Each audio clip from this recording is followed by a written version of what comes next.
Tahukah kamu, negara Israel yang ada sekarang bukanlah bangsa yang sama secara langsung dengan bangsa yang disebut sebagai bangsa yang dijanjikan sekitar 3.000 tahun lalu? Banyak orang mengira bahwa Israel modern adalah kelanjutan lurus dari bangsa Israel kuno yang hidup pada masa Nabi Daud dan Nabi Sulaiman.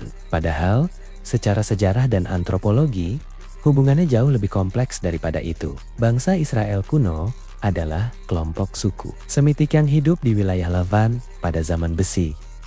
Mereka membentuk kerajaan kecil yang kemudian runtuh. Wilayahnya dijajah berkali-kali oleh Babilonia, Persia, dan Romawi. Hingga akhirnya penduduknya terserai-berai dalam peristiwa yang dikenal sebagai diaspora. Selama hampir 2000 tahun, wilayah itu tidak dihuni oleh mayoritas orang Yahudi, melainkan oleh berbagai kelompok lain termasuk Arab, Kristen Timur, dan komunitas lokal yang terus tinggal dan berkembang di sana. Israel modern sendiri baru berdiri pada tahun 1948 melalui keputusan politik internasional pasca Perang Dunia II. Penduduknya berasal dari berbagai belahan dunia, Eropa Timur, Rusia, Afrika Utara, Timur Tengah, hingga Amerika. Artinya, secara genetik, budaya, dan bahasa, mereka bukan satu garis keturunan utuh dari bangsa Israel kuno.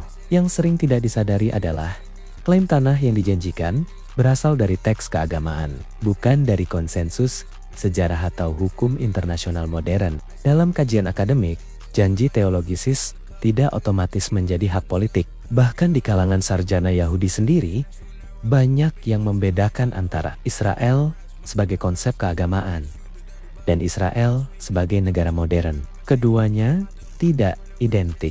Jadi, ketika konflik modern dibingkai seolah-olah ini adalah kelanjutan langsung dari janji ilahi ribuan tahun lalu, itu sebenarnya adalah penyederhanaan besar dari sejarah yang sangat panjang dan rumit. Sejarah tidak berjalan lurus. Ia penuh putus, migrasi, campuran budaya, dan perubahan identitas. Dan memahami perbedaan ini penting agar kita tidak mencampur adukan keyakinan religius dengan fakta sejarah, apalagi untuk membenarkan konflik di dunia nyata.